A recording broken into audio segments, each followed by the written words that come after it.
വെളിപാട് പുസ്തകം 1-ാം അധ്യായം 3-ാമത്തെ വചനത്തിൽ ഈ പ്രവചനത്തിലെ വാക്കുകൾ വായിക്കുന്നവരും കേൾക്കുന്നവരും ഇതിൽ എഴുതിയിരിക്കുന്നത് പാലിക്കുന്നവരും അനുഗ്രഹീതർ, എന്തെന്നാൽ സമയം അടുത്തിരിക്കുന്നു എന്ന്. ഈ വചനം വായിക്കുന്നവരും കേൾക്കുന്നവരും പാലിക്കുന്നവരും അനുഗ്രഹീതർ എന്ന തിരുവചനം പറയുക. 3 കാര്യങ്ങളാണ് പറയുക. എന്തൊക്കെയാ? വായിക്കുന്നവർ, കേൾക്കുന്നവർ, അത് പാലിക്കുന്നവർ, അനുഗ്രഹീതർ. ഇത് നമ്മൾ ചിന്തിക്കുക. ഈ വചനം എപ്രകാരമാണ് നമ്മൾ കേൾക്കേണ്ടത് എന്ന്. ഈ വചനം നമ്മൾ കേൾക്കുമ്പോൾ അത് എപ്രകാരമാണ് നമ്മൾ സ്വീകരിക്കേണ്ടത് എന്നതിനെക്കുറിച്ചാണ് നമ്മൾ ചിന്തിക്കുക. വചനം ശരിയായിട്ട് കേട്ടാൽ, ശരിയായിട്ടത് ഗ്രഹിച്ചു കഴിഞ്ഞാൽ അത് നമ്മുടെ ആത്മീയ ജീവിതത്തിന് അടിത്തറയിടുകയാണ്. അതുകൊണ്ട് നമ്മൾ ചിന്തിക്കേണ്ടത് എന്താ? നമ്മൾ എപ്രകാരമാണ് ഈ വചനം കേൾക്കുന്നത് എന്ന് നമ്മൾ ചിന്തിക്കണം. ലൂക്കായുടെ സുവിശേഷം 8-ാം അധ്യായം 18-ാമത്തെ തിരുവചനം ഇപ്രകാരമാണ് പറയുക: ആകയാൽ നിങ്ങൾ എപ്രകാരമാണ് കേൾക്കുന്നതെന്ന് സൂക്ഷിച്ചുകൊള്ളുവിൻ. ആകയാൽ നിങ്ങൾ എപ്രകാരമാണ് ഈ വചനം കേൾക്കുന്നത് എന്ന് സൂക്ഷിച്ചുകൊള്ളുവിൻ എന്നാണ് ലൂക്കാശ്ലീഹ നമ്മോട് പറയുക. എപ്രകാരമാണ് നമ്മൾ വചനം കേൾക്കുന്നത്, അതിനനുസരിച്ചാണ് നമ്മൾ എപ്രകാരം ഫലം പുറപ്പെടുവിക്കുന്നുണ്ടെന്ന് നോക്കിയാൽ മതി. നമ്മൾ വചനം കേൾക്കുന്നത് എപ്രകാരമാണ് എന്നറിയണമെങ്കിൽ നമ്മുടെ ജീവിതത്തെക്കുറിച്ച് നമ്മളൊന്ന് ആത്മശോധന ചെയ്താൽ മതി. നമ്മൾ എപ്രകാരമാണ് ഫലം പുറപ്പെടുവിക്കുന്നത് എന്ന് ആത്മശോധന ചെയ്താൽ മതി. അപ്പോൾ നമുക്ക് മനസ്സിലാകും നാം എപ്രകാരമാണ് ദൈവത്തിൻ്റെ വചനം കേൾക്കുന്നത് എന്ന്. എപ്രകാരമാണ് ദൈവത്തിൻ്റെ വചനം കേൾക്കുന്നത് എന്ന് ലൂക്കായുടെ സുവിശേഷത്തിൽ 8-ാം അധ്യായം 4 മുതൽ 17 വരെയുള്ള തിരുവചനങ്ങളിലൂടെ ഈശോ പറഞ്ഞു തരുന്നുണ്ട്. അവിടെ നമ്മൾ ഇപ്രകാരമാണ് കേൾക്കുക. 2 ഉപമകളുണ്ട് ഇവിടെ. വിതക്കാരൻ്റെ ഉപമയും വിളക്കിൻ്റെ ഉപമയും. വിതക്കാരൻ്റെ ഉപമയിലൂടെ നമ്മൾ കടന്നു പോകുമ്പോൾ നമുക്കറിയാം, വിതക്കാരൻ വിതയ്ക്കുകയാണ്. വിതക്കാരൻ വിതയ്ക്കുമ്പോൾ അത് വീഴുന്ന 4 സ്ഥലങ്ങളെക്കുറിച്ച് പറയുന്നുണ്ട്. വയലിലേക്കാണ് വിത്ത് വിതയ്ക്കുക. വയലെന്ന് പറയുന്നത് ഹൃദയമാണെന്ന തിരുവചനം നമുക്ക് പറഞ്ഞു തരുക. അപ്പോൾ ഈ 4 തരത്തിലുള്ള മണ്ണിനെക്കുറിച്ച് പറയുമ്പോൾ, വയലിനെക്കുറിച്ച് പറയുമ്പോൾ അത് 4 തരത്തിലുള്ള ഹൃദയത്തെക്കുറിച്ചാണ് ഈശോ സൂചിപ്പിക്കുക. 4 തരത്തിലുള്ള ഹൃദയം ഏതൊക്കെയാണ്? വഴിയരികിൽ വീണ വിത്തിനെ കുറിച്ച് പറയുമ്പോൾ വഴിയരിക് പോലുള്ള ഹൃദയം. ഈ വഴിയരിക് പോലുള്ള ഹൃദയമാണ് നമ്മുടേത് എങ്കിൽ വചനം കേട്ട് കഴിയുമ്പോൾ എന്ത് സംഭവിക്കും? നമ്മൾ പോകുന്ന വഴി അത് സാത്താൻ എടുത്തു കളയും. വീണ്ടും പാറ പോലുള്ള ഹൃദയമാണ് നമുക്കുള്ളതെങ്കിലോ അതിന് വേരില്ലാത്തത് കൊണ്ട് ആ ചെടി മുളച്ചു പൊങ്ങിയെങ്കിലും കരിഞ്ഞുപോയി എന്നാ പറയുക. ജീവിതത്തിൽ ക്ലേശങ്ങളൊക്കെ ഉണ്ടാകുമ്പോൾ, സഹനങ്ങളൊക്കെ ഉണ്ടാകുമ്പോൾ ഫലം പുറപ്പെടുവിക്കാൻ സാധിക്കാതെ ഈ കേട്ട വചനം നമ്മുടെ ഹൃദയത്തിൽ നിന്ന് മാഞ്ഞു പോകും. 3-ാമത്തെ ഹൃദയം എങ്ങനെയുള്ളതാ? മുള്ളുകൾ നിറഞ്ഞ ഹൃദയം. വചനത്തെക്കുറിച്ച് പീഡകളും ക്ലേശങ്ങളുമൊക്കെ ഉണ്ടാകുമ്പോൾ ഈ വചനവും ഫലപ്പുറപ്പെടുവിക്കാതെ നമ്മുടെ ഹൃദയത്തിൽ നിന്ന് മാറിപ്പോകും. എന്നാൽ നാലാമത്തെ ഹൃദയം എപ്രകാരമാണെന്നാണ് തിരുവചനം പറയുക? എപ്രകാരമാ? നല്ല നിലത്ത് വീണ വിത്തിനെ കുറിച്ച് പറയാം. നല്ല നിലം പോലുള്ള ഹൃദയം.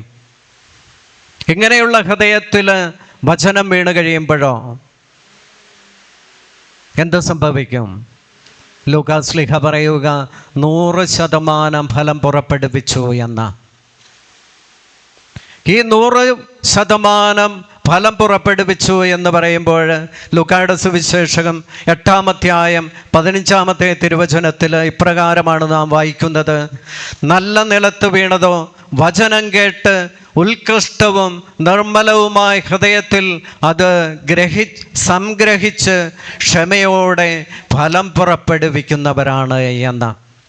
നല്ല നിലത്ത് വീണത് എങ്ങനെയാ? വചനം കേട്ടിട്ട് ഉത്കൃഷ്ടവും. ഉത്കൃഷ്ടം എന്ന് പറഞ്ഞാൽ എന്താണ്? ഉത്കൃഷ്ടം എന്താ? അതൊരു സംസ്കൃത വാക്കിൽ നിന്ന് വന്ന മലയാളം വാക്കാ. ഉത് എന്ന് പറഞ്ഞു കഴിഞ്ഞാൽ മുകളിലേക്ക് എന്ന അതിൻ്റെ അർത്ഥം. കൃഷ്ട എന്ന് പറഞ്ഞാൽ വലിച്ച് ഉയർത്തപ്പെട്ടത് എന്ന അതിൻ്റെ അർത്ഥം. ഈ രണ്ട് വാക്കുകളും കൂടെ ചേർന്ന ഒരു വാക്കാണ് ഉത്കൃഷ്ടം എന്ന് പറയുക. അതിൻ്റെ അർത്ഥം എന്താ? മുകളിലേക്ക് വലിച്ച് ഉയർത്തപ്പെട്ടത് എന്ന് നമുക്ക് അതേപടി അർത്ഥത്തിലെടുക്കാം. അങ്ങനെ എടുത്താൽ എന്താണ്? ഉന്നതമായത്, ശ്രേഷ്ഠമായത് എന്നൊക്കെയാണ് അതിൻ്റെ അർത്ഥം. വചനം നമ്മുടെ ഹൃദയത്തിൽ, വചനം കേട്ട് മുകളിലേക്ക് വലിച്ചുയർത്തപ്പെട്ടതും. വചനം അതിൻ്റെ അർത്ഥം എന്താ? വചനം കേട്ട് നമ്മൾ അനുതപിച്ച് ദൈവത്തിലേക്ക് കടന്നു വന്നു എന്നല്ലേ? അങ്ങനെ വചനം കേട്ട് അനുതപിച്ച് യേശുവിലുള്ള വിശ്വാസം നമ്മൾ ഏറ്റുപറഞ്ഞ് ദൈവത്വങ്കിലേക്ക് കടന്നു വരുമ്പോൾ നിർമ്മലമായ ഹൃദയത്തിൽ, നിർമ്മലമായ ഹൃദയം എന്താണ്? കളങ്കമില്ലാത്ത ഹൃദയത്തിൽ അതിനെ സംഗ്രഹിച്ച് ക്ഷമയോടെ ഫലം പുറപ്പെടുവിക്കാം. ക്ഷമ എന്താ? സഹനത്തോടെ അല്ലേ? സഹനത്തോടെ നമുക്ക് വേദനകളും വിഷമങ്ങളും ഒക്കെ ഉണ്ടാകുമ്പോൾ അതിൽപ്പെട്ട് നമ്മൾ തിന്മയിലേക്ക് പോകാതെ അതെല്ലാം ക്ഷമിച്ച് സഹിച്ച് നമ്മളതിനെ സ്വീകരിച്ചു കഴിയുമ്പോൾ നമുക്കെന്ത് സംഭവിക്കും? 100% ഫലം പുറപ്പെടുവിക്കുന്നവരായിട്ട് നമ്മൾ മാറും. Hallelujah, hallelujah, hallelujah, hallelujah. സ്നേഹമുള്ളവരെ, ലൂക്കായുടെ സുവിശേഷം 8-ാം അധ്യായം 15-ാമത്തെ തിരുവചനം നമ്മോട് പറഞ്ഞു തരുന്നത് ഇതാ. നമ്മൾ ഈ വചനത്തെ നമ്മുടെ ഹൃദയത്തിൽ സ്വീകരിച്ച് അതിന് ഫലം പുറപ്പെടുവിക്കുന്നവരായിട്ട് മാറണമെന്നാണ് പറയുക. അപ്പോൾ വചനം കേൾക്കാനായിട്ട് നമുക്ക് പറ്റുന്നുണ്ടോ എന്നുള്ളതാണ്. വചനം നമ്മുടെ ജീവിതത്തിൽ കേൾക്കാനായിട്ട് പറ്റിയെങ്കിൽ മാത്രമേ അത് നമ്മുടെ ഹൃദയത്തിൽ സ്വീകരിച്ച് സംഗ്രഹിച്ച് അതിൻ്റെ ഫലം പുറപ്പെടുവിക്കാനായിട്ട് നമുക്ക് സാധിക്കുകയുള്ളൂ. നമ്മുടെ ജീവിതത്തിൽ വചനം കേൾക്കാൻ നമുക്ക് പറ്റുന്നുണ്ടോ? വചന യൂട്യൂബിലൊക്കെ നമ്മൾ കേൾക്കുന്നവരാ അല്ലേ? എത്ര നേരം കേൾക്കും? കുറച്ച് നേരം കേട്ട് കഴിയുമ്പോൾ നമ്മൾ എന്ത് ചെയ്യും? അത് ഓഫാക്കി വെച്ചിട്ട് അടുത്ത പണിക്ക് പോകും അല്ലേ? വചനം കണ്ടിന്യൂസ് ആയിട്ട് കേൾക്കാനായിട്ട് നമുക്ക് സാധിക്കുന്നുണ്ടോ? അല്ലെങ്കിൽ നമ്മൾ ജോലി ചെയ്യുന്ന സമയത്തൊക്കെ ഇത് വെച്ചിട്ട് നമ്മൾ നമ്മുടേതായ ജോലികൾ ചെയ്തുകൊണ്ടിരിക്കും. അതിനെ നമ്മൾ ഹൃദയത്തിൽ സംഗ്രഹിക്കുന്നുണ്ടോ എന്നുള്ളതാണ് ചോദ്യം. വചനം കേട്ടാൽ അത് ഹൃദയത്തിൽ സംഗ്രഹിച്ചു കഴിയുമ്പോഴാണ് നമുക്ക് അത് ജീവിതത്തിൽ ഫലം പുറപ്പെടുവിക്കാനായിട്ട് തുടങ്ങുന്നത്. വചനം നമ്മുടെ ചെവിയിലേക്ക് കടന്നു വരുന്നതിന് തടസ്സമായിട്ട് നിൽക്കുന്നുണ്ടെങ്കിൽ നമ്മൾ എന്ത് ചെയ്യണം? ചെവിയിലൂടെ നമ്മൾ എന്തൊക്കെ കേൾക്കുന്നുണ്ടെന്ന് ആദ്യം ചിന്തിക്കണം. ചെവിയെ നമ്മൾ വിശുദ്ധീകരിക്കണം. ചെവിയിലൂടെ നമ്മൾ നല്ലതും തിന്മയും കേൾക്കുന്നുണ്ടോ എന്ന് നമ്മൾ ചിന്തിക്കണം. നന്മ കേട്ടിട്ട് വചനം കേട്ടാൽ അത് നമ്മുടെ ഹൃദയത്തിൽ സംഗ്രഹിക്കാൻ പറ്റും. തിന്മ കേട്ട് കഴിഞ്ഞ് നമ്മൾ വചനം വീണ്ടും കേട്ടാലോ മൊബൈൽ ഓഫാക്കിയിട്ട് പോകാനായിട്ട് നമുക്ക് തോന്നും. നമ്മുടെ ഫോൺ വിളികളും നമ്മുടെ വചന കേൾവിയും തമ്മിൽ ഒത്തിരിയേറെ ബന്ധമുണ്ട്. വചനം കേട്ടിട്ട് ഉടനെ നമുക്ക് ഫോൺ വിളിച്ച് മറ്റുള്ളവരുടെ കുറ്റം പറയാൻ പറ്റുമോ? പറ്റില്ല. അതുപോലെ നേരെ തിരിച്ചും കുറ്റം പറയുകയും അല്ലെങ്കിൽ മറ്റുള്ളവരുടെ കാര്യങ്ങളിൽ ഇടപെടുകയും ചെയ്തിട്ട് തിന്മ ചെയ്തിട്ട് നിങ്ങൾ ഉടനെ എടുത്ത് വചനം എടുത്തൊന്ന് കേട്ടു നോക്കിയേ, നിങ്ങൾക്കത് ഗ്രഹിക്കാൻ പറ്റില്ല. കാരണം എന്താ? നന്മയും തിന്മയും കൂടി ഒന്നിച്ചു പോവില്ല എന്നുള്ളതാ സ്നേഹമുള്ളവരെ. അപ്പോൾ നമ്മൾ ഈ വചനം കേട്ടിട്ട് അടുത്ത സ്റ്റെപ്പ് എന്താ? അത് നമ്മൾ ഗ്രഹിക്കണമെങ്കിലോ നമ്മുടെ ഹൃദയത്തിൽ അത് നമ്മൾ ഗ്രഹിക്കുക, അല്ലേ?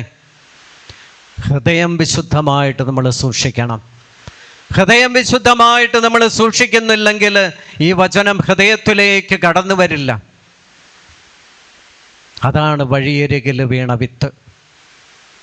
വചനം കേട്ടു, ഉടനെ തന്നെ അത് സാത്താൻ എടുത്തുകൊണ്ടുപോയി. ഹൃദയത്തിലേക്ക് കടന്നു വന്ന് അത് ഗ്രഹിക്കുവാനുള്ള സമയം കിട്ടിയിട്ടില്ല. സ്നേഹമുള്ളവരെ, നമ്മൾ ഏത് തരത്തിലുള്ള വിത്താണ് എന്ന് നമ്മൾ ചിന്തിക്കണം. നമ്മുടെ ഹൃദയത്തിൽ ഏതു തരത്തിലുള്ള അവസ്ഥയിലാണ് എന്ന് നമ്മൾ ചിന്തിക്കണം. ഹൃദയത്തിൻ്റെ അവസ്ഥയെ നമ്മൾ കണ്ടെത്തണം. അങ്ങനെ നമ്മൾ കണ്ടെത്തി കഴിയുമ്പോഴാണ് നമുക്ക് അനുദപിക്കാൻ കുറച്ച് കാര്യങ്ങളുണ്ടാകും, ക്ഷമിക്കാൻ കുറച്ച് കാര്യങ്ങളുണ്ടാകും, പൊറുക്കാനായിട്ട് കുറച്ച് കാര്യങ്ങളുണ്ടാവും, മറക്കാനായിട്ട് കുറച്ച് കാര്യങ്ങളുണ്ടാവും. ഇതൊക്കെ വചനത്തിൻ്റെ വെളിച്ചത്തിൽ നമ്മൾ പരിശോധിക്കാനായിട്ട് തുടങ്ങുമ്പോൾ ഈ വചനം നമ്മുടെ ഹൃദയത്തിൽ ഇറങ്ങാനായിട്ട് തുടങ്ങും. അങ്ങനെ വചനം ആഴ്ന്നിറങ്ങിക്കഴിയുമ്പോൾ അത് ഫലം പുറപ്പെടുവിക്കാനായിട്ട് തുടങ്ങും. എങ്ങനെയാ? പയ്യെ നമ്മുടെ ഹൃദയത്തിൽ ഈ വചനം വേര് പിടിക്കാൻ തുടങ്ങും. നമ്മൾ തിന്മയിലേക്ക് പോകുമ്പോൾ ആ വചനം നമ്മളെ ഓർമ്മിപ്പിക്കും, ഇതാണ് വഴി, ഇതിലേ പോവുക എന്ന്. ആ വചനം നമ്മെ നയിക്കാനായിട്ട് തുടങ്ങും. Hallelujah, hallelujah, hallelujah, hallelujah, hallelujah. സ്നേഹമുള്ളവരെ, ലൂക്കാ സുവിശേഷകൻ്റെ ലക്ഷ്യമെന്ന് പറയുന്നത് ശിഷ്യനെ പൂർണ്ണതയിലേക്ക് നയിക്കുക എന്നുള്ളതാണ്. 100% ഫലം പുറപ്പെടുവിക്കുന്ന വ്യക്തികളായി തീരണമെന്നുള്ളതാണ്. അതുകൊണ്ട് ലൂക്കാ സുവിശേഷകൻ 30-ൻ്റെയും 60-ൻ്റെയും കാര്യം പറയുന്നില്ല. മത്തായിയും മർക്കോസുമൊക്കെ 30-ഉം 60-ഉം മേനിയൊക്കെ ഫലം പുറപ്പെടുവിക്കുന്ന കാര്യം പറയുന്നുണ്ട്. എന്നാൽ ലൂക്കാ സുവിശേഷകൻ അത് പറയുന്നില്ല. കാരണം എന്താ? ദൈവത്തിൽ വിശ്വസിക്കുന്നവൻ, ദൈവത്തിൻ്റെ വചനം കേൾക്കുന്നവൻ 100% ഫലം പുറപ്പെടുവിക്കുന്നവനാകണം എന്നുള്ളതാണ്. സ്നേഹമുള്ളവരെ, നമ്മളൊക്കെ വിളിക്കപ്പെട്ടിരിക്കുന്നത് ഈ 30-ഉം 60-ഉം മേനി ഫലം പുറപ്പെടുവിച്ച് സംതൃപ്തരായിട്ട് ജീവിക്കാൻ വേണ്ടിയിട്ടല്ല. 100% ഫലം പുറപ്പെടുവിച്ച് ദൈവത്തോട് ചേർന്ന് ജീവിക്കാൻ വേണ്ടിയിട്ടാണ്. അതുകൊണ്ട് നമ്മൾ നമ്മുടെ ഹൃദയങ്ങളെ പരിശോധിച്ച് ഹൃദയങ്ങളിലേക്ക് നോക്കി ഹൃദയത്തിൻ്റെ അവസ്ഥ മനസ്സിലാക്കി പിന്തിരിഞ്ഞ് ദൈവത്തിങ്കലേക്ക് നമ്മൾ കടന്നു വരണം. ലൂക്കായുടെ സുവിശേഷം 8-ാം അധ്യായം 8-ാമത്തെ തിരുവചനത്തിൽ ഈശോ പറയുന്നത് ഇപ്രകാരമാണ്: കേൾക്കാൻ ചെവിയുള്ളവൻ കേൾക്കട്ടെ എന്ന്. ഈശോ അങ്ങനെ പറയുന്നതിൻ്റെ അർത്ഥം എന്താ? ഈശോ പറയുന്നത് എല്ലാവരും കേൾക്കുന്നില്ലേ? അവിടെ ഇരിക്കുന്ന എല്ലാവരും ഈശോ പറയുന്നത് കേൾക്കുന്നില്ലേ? ഉണ്ട്. എത്ര പേര് ഹൃദയത്തിൽ ഗ്രഹിക്കുന്നുണ്ട് എന്ന ഈശോ ചോദിക്കുന്നതിൻ്റെ അർത്ഥം. അല്ലാതെ ശാരീരികമായ ചെവി കൊണ്ട് നിങ്ങൾ കേൾക്കുന്നുണ്ടോ ഇല്ലയോ എന്നുള്ളതല്ല. ആത്മീയമായ ചെവിയെക്കുറിച്ച്, നമ്മുടെ അന്ധകരണത്തെക്കുറിച്ചാണ് പറയുക. സ്നേഹമുള്ളവരെ, നമ്മൾ വചനം എപ്രകാരം കേൾക്കുന്നുണ്ട് എന്ന് നമ്മൾ ചിന്തിക്കണം. നമ്മുടെ ജീവിതത്തിൽ ഈ വചനം കേട്ട് ഫലം പുറപ്പെടുവിക്കാനായിട്ട് നമുക്ക് സാധിക്കുന്നുണ്ടോ എന്ന് നമ്മൾ ചിന്തിക്കണം. അങ്ങനെ ചിന്തിച്ച് ഫലം പുറപ്പെടുവിക്കുന്നവരായിട്ട് നമ്മൾ മാറണം. നമ്മൾ ശബ്ദം കേൾക്കുക മാത്രമല്ല, ആ വചനത്തെ നമ്മുടെ ഹൃദയത്തിൽ സ്വീകരിച്ച് അതിനെ മനസ്സിലാക്കി അതനുസരിച്ച് ജീവിതത്തിൽ ഫലം പുറപ്പെടുവിക്കുന്നവരായിട്ട് മാറണമെന്ന് ഈശോ നമ്മോട് പറയുക. അവൻ ഉറക്കെ വിളിച്ചു പറഞ്ഞു എന്ന് പറയുന്ന, സ്വരമുയർത്തി അവൻ പറഞ്ഞു എന്ന തിരുവചനം പറയുക. എന്തുകൊണ്ടാണ് അങ്ങനെ എഴുതി വച്ചിരിക്കുക? നമ്മൾ സ്വരമുയർത്തി പറയുന്നത് എന്താ? അത് ഗ്രഹിക്കണമെന്ന പൂർണ്ണമായ ആഗ്രഹത്തോടു കൂടിയാണ്. അതുകൊണ്ട് ഒന്നെങ്കിൽ സ്വരമുയർത്തി പറയും, അല്ലെങ്കിൽ പറഞ്ഞ കാര്യം വീണ്ടും പറയും. എന്തിനു വേണ്ടിയാ? അത് ഗ്രഹിച്ച് അതിൻ്റെ ഫലമുളവാകണം എന്നുള്ള ആഗ്രഹമുള്ളത് കൊണ്ടാണ്. സ്നേഹമുള്ളവരെ, വിത്ത് നല്ലതാ, വിതയ്ക്കുന്നവനും നല്ലതാ. ഫലമുണ്ടാകാത്തതിൻ്റെ കാരണം എന്താ? അതെപ്രകാരം അത് സ്വീകരിക്കപ്പെടുന്നു എന്നുള്ളത് തന്നെയാണ്. ഹൃദയത്തിൽ അതെപ്രകാരം സ്വീകരിക്കപ്പെടുന്നു എന്നുള്ളത് കൊണ്ട് തന്നെയാണ്. അതുകൊണ്ടാണ് ഈശോ പറയുക, നീ എപ്രകാരമാണ് കേൾക്കുന്നത് എന്ന് ചിന്തിച്ചുകൊള്ളാൻ. രണ്ടാമത്തെ ഉപമ ഈശോ പറയുന്നത് എന്താ? വിളക്കിൻ്റെ ഉപമയല്ലേ? ദീപം മറച്ചു വെക്കരുത് എന്ന് പറയുക. അതിൻ്റെ ഹെഡിങ് എങ്ങനെയാ? ദീപം മറച്ചു വെക്കരുത്. വിളക്ക് കൊളുത്തി ആരും പറയുടെ കീഴിൽ വയ്ക്കുകയോ കട്ടിലിനടിയിൽ വയ്ക്കുകയോ ചെയ്യുന്നില്ല എന്ന തിരുവചനം പറയുക. ലൂക്കായുടെ സുവിശേഷം 8-ാം അധ്യായം 16-ാമത്തെ തിരുവചനം. ആരും വിളക്ക് കൊളുത്തി പാത്രം കൊണ്ട് മൂടുകയോ അടിയിൽ വയ്ക്കുകയോ ചെയ്യുന്നില്ല, മറിച്ച് അകത്ത് പ്രവേശിക്കുന്നവർക്ക് വെളിച്ചം കാണുവാൻ അത് പീഠത്തിന്മേൽ വയ്ക്കുന്നു. വിളക്ക് കൊളുത്തി പറയുടെ കീഴിൽ വെച്ചാൽ എന്ത് സംഭവിക്കാം? ഇത്തിരി കഴിയുമ്പോൾ അത് കെട്ടിരിക്കുന്നത് കാണാം അല്ലേ? നമ്മളത് വീണ്ടും തുറന്നു നോക്കിയാൽ അവിടെ വെളിച്ചമുണ്ടാവുമോ? ഇല്ല, അത് കെട്ടുപോകും. എന്തുകൊണ്ടാണ്? അവിടെ ഓക്സിജൻ ഇല്ലാത്തത് കൊണ്ടല്ലേ? സ്നേഹമുള്ളവരെ, അതുപോലെയാണ് പലപ്പോഴും നമ്മുടെ ജീവിതത്തിൽ വചനം കേട്ട് കഴിയുമ്പോൾ അത് പ്രകാശിച്ച് മറ്റുള്ളവരിലേക്ക് ഫലം പുറപ്പെടുവിക്കുന്നതായിട്ട് മാറാതെ അത് ചിലപ്പോൾ കെട്ടുപോകും. ഇതിനെക്കുറിച്ചാണ് തിരുവചനം പറയുന്നത്. ചിലപ്പോൾ നമ്മളൊക്കെ വചനം കേൾക്കുന്നവരാ, വീട്ടിലൊക്കെ അല്ലേ, കറിക്കരിയുമ്പോഴും അല്ലെങ്കിൽ വെറുതെ ഇരിക്കുമ്പോഴും ഒക്കെ, അല്ലെങ്കിൽ ജോലി ചെയ്യുന്ന സമയത്തൊക്കെ ഈ വചനം വെച്ച് കേട്ട് അത് നമ്മുടെ ജീവിതത്തിൽ വചനം ഫലം പുറപ്പെടുവിക്കാനുള്ള ആഗ്രഹത്തോടെ കേൾക്കുന്നവരുണ്ട്. എന്നാൽ വെറുതെ പല വിചാരങ്ങളൊക്കെ മാറ്റാൻ, സങ്കടങ്ങളൊക്കെ ഒന്ന് മാറിപ്പോകാൻ വേണ്ടിയിട്ട് കേൾക്കുന്നവരുണ്ട്. നമ്മൾ വചനം കേൾക്കുന്നതിൻ്റെ ഉദ്ദേശം പലതാണ്. എന്നാൽ നമ്മളതിൻ്റെ യഥാർത്ഥ അർത്ഥത്തിലേക്ക് കടന്നു വന്നിട്ട് നമ്മളതിൻ്റെ ഫലം പുറപ്പെടുവിക്കുന്നവരാണോ എന്ന, ഹൃദയത്തിൽ സംഗ്രഹിക്കുന്നവരാണോ എന്ന നമ്മൾ ചിന്തിക്കേണ്ടത്. അതുകൊണ്ടാണ് ലൂക്കാ സുവിശേഷകൻ പറയുക, എപ്രകാരമാണ് നിങ്ങൾ കേൾക്കുന്നത് എന്ന് ചിന്തിക്കുവിൻ എന്ന്. ചുരുക്കത്തിൽ പറഞ്ഞാൽ, ദൈവവചനം കേൾക്കുമ്പോൾ പരിശുദ്ധാത്മാവ് അതിനെ പ്രകാശിപ്പിക്കും.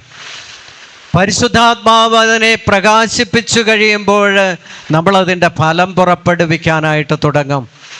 വചനം കേട്ട് ഗ്രഹിച്ചു കഴിയുമ്പോൾ പരിശുദ്ധാത്മാവ് അതിന് നമ്മളെ സഹായിക്കും, ഫലം പുറപ്പെടുവിക്കാനായിട്ട് നമ്മളെ സഹായിക്കും എന്നുള്ളതാണ്.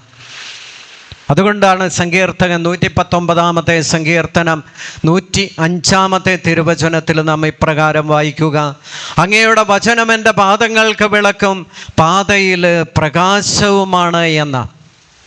അങ്ങയുടെ വചനം എൻ്റെ പാദങ്ങൾക്ക് വിളക്കും പാതയിൽ പ്രകാശവുമാണ്. വചനം നമ്മുടെ ഹൃദയത്തിൽ ഉള്ളിലുണ്ടെങ്കിൽ നമ്മൾ പോകുന്ന വഴികളിൽ അത് പ്രകാശമായി നമ്മുടെ മുന്നിലുണ്ടാവും. അതുകൊണ്ട് ഹൃദയത്തിൽ ഈ വചനത്തെ സംഗ്രഹിക്കാനായിട്ട് നമുക്ക് സാധിക്കണം. കത്തോലിക്കാ സഭയുടെ മതബോധന ഗ്രന്ഥം 2466 ഇപ്രകാരമാണ് പറയുക: കൃപയും സത്യവും നിറഞ്ഞ അവിടുന്ന് ലോകത്തിൻ്റെ പ്രകാശമാണ്. അവനിൽ വിശ്വസിക്കുന്ന ഒരുവനും അന്ധകാരത്തിൽ വസിക്കുന്നില്ല എന്ന് പറയുക. കൃപയും സത്യവും നിറഞ്ഞ അവിടുന്ന് ലോകത്തിൻ്റെ പ്രകാശമാണ്. ഈശോയോട് ചേർന്ന് നമ്മൾ നയിക്കാനായിട്ട്, പ്രകാശമായ ഈശോയോട് ചേർന്ന് നമ്മൾ നടക്കുവാനായിട്ട് തുടങ്ങുമ്പോൾ നമ്മൾ അന്ധകാരത്തിൽ നടക്കുന്നവർ ആയിരിക്കുകയില്ല എന്ന സഭ നമ്മളെ പഠിപ്പിക്കുക.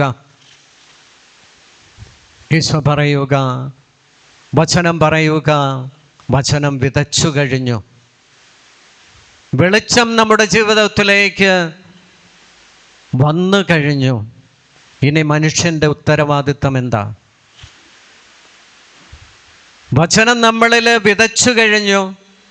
വെളിച്ചം നമ്മുടെ ജീവിതത്തിലേക്ക് കടന്നു വന്നു കഴിഞ്ഞു. ഇനി മനുഷ്യൻ്റെ ഉത്തരവാദിത്തം എന്താ? ഈ വചനമനുസരിച്ച് ജീവിക്കുക എന്നുള്ളതാ. ഹല്ലേലൂയ!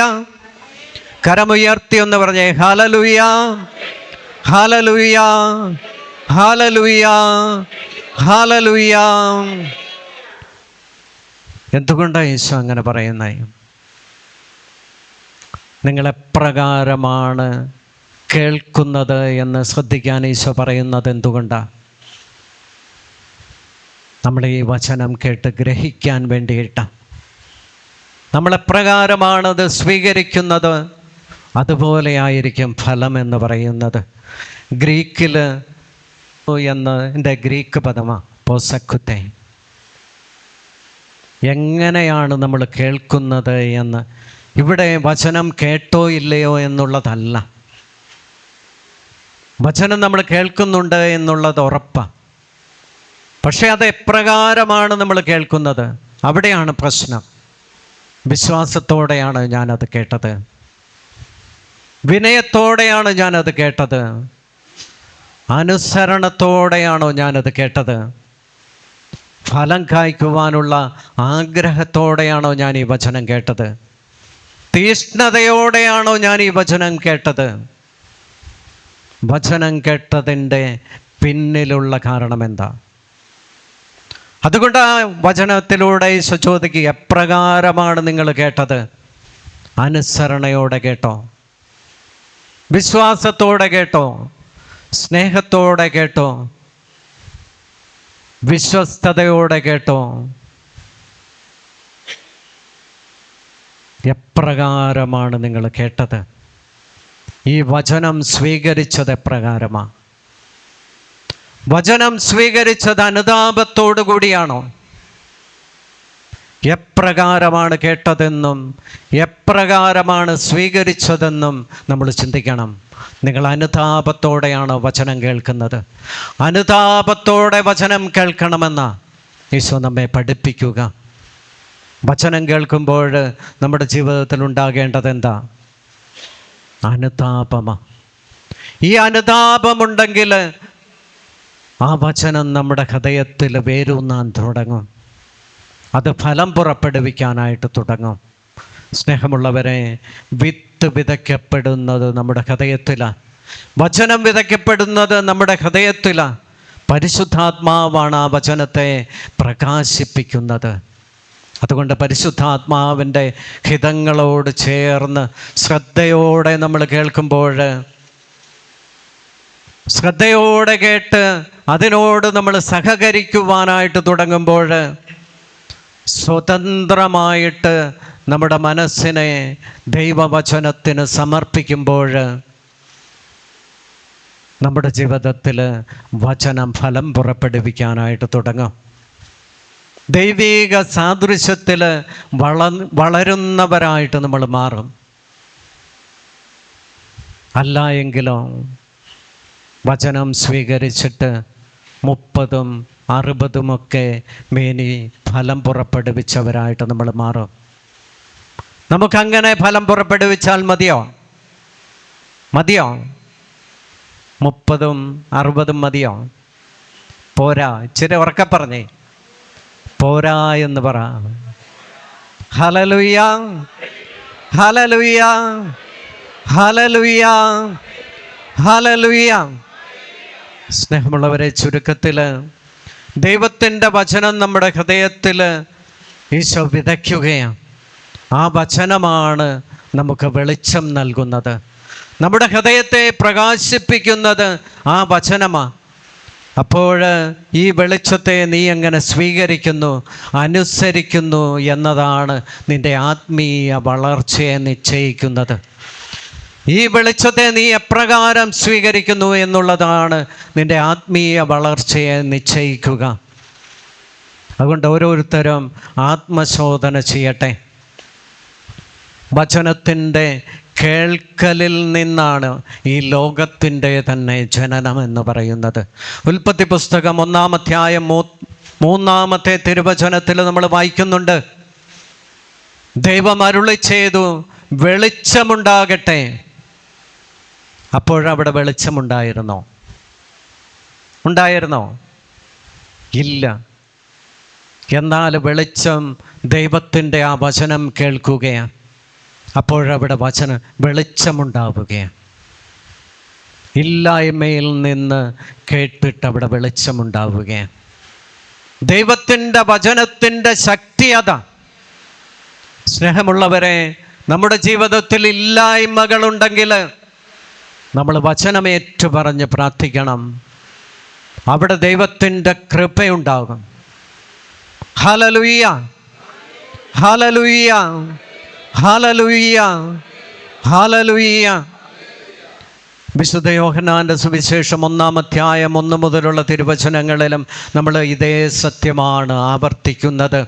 ആദിയിൽ വചനമുണ്ടായിരുന്നു, വചനം ദൈവത്തോടു കൂടിയായിരുന്നു, ദൈവമായിരുന്നു ആ വചനം. ആ ദൈവത്തിൻ്റെ വചനം വെളിച്ചം കേട്ടപ്പോൾ അവിടെ വെളിച്ചമുണ്ടാവുകയാണ്. നമ്മുടെ ജീവിതത്തിൽ, നമ്മുടെ ഹൃദയത്തിൽ ഈ വചനം നമ്മൾ സ്വീകരിച്ചു കഴിയുമ്പോൾ നമ്മുടെ ജീവിതത്തിൽ വെളിച്ചമുണ്ടാകും. നമ്മുടെ രോഗങ്ങൾ മാറും, നമ്മുടെ സാമ്പത്തിക ബാധ്യതകൾ മാറും, നമ്മുടെ ജീവിത ക്ലേശങ്ങൾ മാറും, നമ്മുടെ കുടുംബത്തിലെ അസ്വസ്ഥതകൾ മാറും. നിങ്ങളുടെ ജീവിതത്തിൽ നിങ്ങൾ വചനം കേൾക്കാൻ തുടങ്ങുമ്പോൾ ഹല്ലേലൂയ, ഹല്ലേലൂയ, ഹല്ലേലൂയ, ഹല്ലേലൂയ. സ്നേഹമുള്ളവരെ, ഈ കേൾക്കുക എന്ന് പറയുമ്പോൾ അത് നമ്മൾ പഴയ നിയമത്തിൽ ഒത്തിരി തവണ ഇത് കേൾക്കുന്നുണ്ട്. ഇസ്രായേലെ കേൾക്കുക, ദൈവം അരുളി ചെയ്യുക, ഇസ്രായേലെ നിങ്ങൾ കേൾക്കുക. ഇസ്രായേൽക്കാരുടെ വിശ്വാസ പ്രമാണത്തിൻ്റെ തുടക്കം ഇങ്ങനെയാണ്, ക്ഷേമ ഇസ്രായേൽ എന്ന് പറഞ്ഞുകൊണ്ടാണ്. ക്ഷമ ഇസ്രായേൽ എന്ന് പറഞ്ഞാൽ ഇസ്രായേലെ കേൾക്കുക എന്നാണ് അതിൻ്റെ അർത്ഥം. ഇസ്രായേലെ കേൾക്കുക എന്ന് പറയുമ്പോൾ അതിന് 4 തരത്തിലുള്ള അർത്ഥമുണ്ടെന്ന് പറയുക. കേൾക്കുക, അതുപോലെ ശ്രദ്ധിക്കുക, അനുസരിക്കുക, ജീവിക്കുക എന്നീ 4 തരത്തിലുള്ള അർത്ഥങ്ങൾ അതിനുണ്ട്. ഈശോ നമ്മോട് പറയുന്നതും ഈ 4 തരത്തിലുള്ള കാര്യങ്ങൾ ചെയ്യാൻ വേണ്ടിയിട്ടാണ്. വചനം കേൾക്കുക, അതിനെ ശ്രദ്ധിക്കുക, അനുസരിക്കുക, ജീവിക്കുക എന്നു തന്നെയാണ്. അതുകൊണ്ട് ഈശോ പറയുന്നത്, നിങ്ങൾ എപ്രകാരമാണ് നിങ്ങളിത് കേൾക്കുന്നത് എന്ന് നിങ്ങൾ ശ്രദ്ധിക്കുവിനെന്ന്. സീനായി മലയിൽ വെച്ച് മോശയ്ക്ക് ദൈവം കൽപ്പനകൾ കൊടുക്കുന്നുണ്ടല്ലേ. അപ്പോഴാ കൽപ്പനകൾ കൊടുത്തത് എങ്ങനെയാണ്? ദൈവം ആദ്യം മോശയെ വിളിച്ചരുളി ചെയ്യുകയാണ്, നിങ്ങൾക്ക് കൽപ്പന തരാൻ പോവുകയാണ് എന്ന്. അപ്പോൾ മോശ പറയുന്നത് എന്താ? ഞാൻ ജനത്തോട് ചോദിക്കട്ടെ. മോശ വന്ന് ജനത്തോട് ചോദിച്ചപ്പോൾ അവർ ഉത്തരം പറഞ്ഞതെന്താ? കർത്താവ് എന്തരുളി ചെയ്താലും ഞങ്ങളത് അനുസരിക്കുമെന്ന്. അപ്പോഴാ അവർക്ക് ദൈവം 10 കൽപ്പനകൾ കൊടുക്കുക. സ്നേഹമുള്ളവരെ, ഈ വചനം അനുസരിക്കാനായിട്ട് നമ്മൾ തുടങ്ങുമ്പോൾ, ദൈവത്തിൻ്റെ പ്രമാണങ്ങൾ അനുസരിച്ച് നമ്മൾ ജീവിക്കാനായിട്ട് തുടങ്ങുമ്പോൾ, ഈ വചനത്തിൻ്റെ ഫലം പുറപ്പെടുവിക്കുന്നവരായിട്ട് നമ്മൾ മാറും. അതുകൊണ്ട് മാർക്കോസിൻ്റെ സുവിശേഷം 9-ാം അധ്യായം 7-ാമത്തെ തിരുവചനത്തിൽ നമ്മൾ ഇപ്രകാരം വായിക്കുക: അപ്പോൾ ഒരു മേഘം വന്നവരെ ആവരണം ചെയ്തു. മേഘത്തിൽ നിന്നൊരു സ്വരം പുറപ്പെട്ടു: ഇവൻ എൻ്റെ പ്രിയപുത്രൻ, ഇവൻ്റെ വാക്ക് ശ്രവിക്കുവിൻ. ദൈവത്തിൻ്റെ വചനമനുസരിച്ച് ജീവിക്കുവാൻ വേണ്ടിയിട്ടാണ് ഇവിടെ ഈശോ ആഹ്വാനം ചെയ്യുക. വിശുദ്ധ അഗസ്റ്റിൻ ഇതിനെക്കുറിച്ച് പ്രകാരമാണ് പറയുക: ദൈവത്തിൻ്റെ വചനം നിൻ്റെ ചെവിയിൽ മുഴങ്ങുമ്പോൾ അത് നിൻ്റെ ഹൃദയത്തിൽ വേരൂന്നാൻ അനുവദിക്കണം. വചനം ചെവിയിൽ അവസാനിക്കരുത്, ഹൃദയത്തിലേക്ക് ഇറങ്ങണമെന്നാണ് പറയുക. ദൈവത്തിൻ്റെ വചനം നിൻ്റെ ചെവിയിൽ മുഴങ്ങുമ്പോൾ അത് നിൻ്റെ ഹൃദയത്തിൽ വേരൂന്നാനായിട്ട് അനുവദിക്കണമെന്ന വിശുദ്ധ അഗസ്റ്റിൻ നമ്മളോട് പറയുക. വിശുദ്ധ ജോൺ ക്രിസോസ്റ്റം പറഞ്ഞു വയ്ക്കുക: വചനം കേൾക്കുന്നത് മാത്രം പോരാ, അത് ജീവിതത്തിൽ പ്രാവർത്തികമാക്കണമെന്ന. സ്നേഹമുള്ളവരെ, ഈ വചനം കേട്ട് ഹൃദയത്തിൽ ഗ്രഹിച്ച് ഫലം പുറപ്പെടുവിക്കുന്നവരാകാനായിട്ട് നമുക്ക് സാധിക്കണം. അതുകൊണ്ട് പൗലോസ്ലീഹ നമ്മോട് പറയുക: വിശ്വാസം കേൾവിയിൽ നിന്നും, കേൾവി ക്രിസ്തുവിനെ കുറിച്ചുള്ള വചനത്തിൽ നിന്നുമാണ് എന്ന്. ശിഷ്യത്വത്തിൻ്റെ ആദ്യത്തെ പടിയെന്ന് പറയുന്നത് വചനം കേൾക്കുക എന്നുള്ളതാണ്. മറിയം കേട്ടു, അതനുസരിച്ചു, അവളുടെ ജീവിതത്തിൽ അത് കൃപയായിട്ട് മാറി. അപ്പോസ്തലന്മാർ ആ വചനം കേട്ടു, വലയുപേക്ഷിച്ചു, അവർ ഈശോയുടെ അപ്പസ്തോലന്മാരായിട്ട് മാറി. സഖേവൂസ് വചനം കേട്ടു, അതനുസരിച്ചു, അവൻ്റെ ജീവിതം മാറി. മഗ്ദലന മറിയം വചനം കേട്ടു, അതനുസരിച്ചു, അവൾക്ക് ഈശോ ഉദ്ധാനശേഷം ആദ്യമേ പ്രത്യക്ഷപ്പെട്ടു. ഓരോ ശിഷ്യൻ്റെയും ജീവിതം ആരംഭിക്കേണ്ടത് ഈ വചനത്തിൽ നിന്ന്. ഓരോ ശിഷ്യൻ്റെയും ജീവിതം ആരംഭിക്കേണ്ടത് ഈ വചനത്തിൽ നിന്ന്. അതുകൊണ്ട് വെളിപാട് പുസ്തകത്തിൽ പറയുക, 1-ാം അധ്യായം 9-ാമത്തെ തിരുവചനത്തിൽ പറയുക: പ്രവചനത്തിലെ വാക്കുകൾ വായിക്കുന്നവരും കേൾക്കുന്നവരും അതിലെഴുതിയിരിക്കുന്നത് പാലിക്കുന്നവരും അനുഗ്രഹീതർ, എന്തെന്നാൽ സമയമടുത്തിരിക്കുന്നു. സ്നേഹമുള്ളവരെ, നമ്മൾ വചനം പാലിക്കുന്നവരും അനുസരിക്കുന്നവരും അത് കേൾക്കുന്നവരുമായിട്ട് തീരണം. അങ്ങനെ കേട്ട് വചനമനുസരിച്ച് ജീവിക്കുമ്പോഴാണ് ദൈവത്തിൻ്റെ ഹിതമനുസരിച്ച് ജീവിക്കുന്നവരായിട്ട് നമുക്ക് മാറാനായിട്ട് സാധിക്കുക.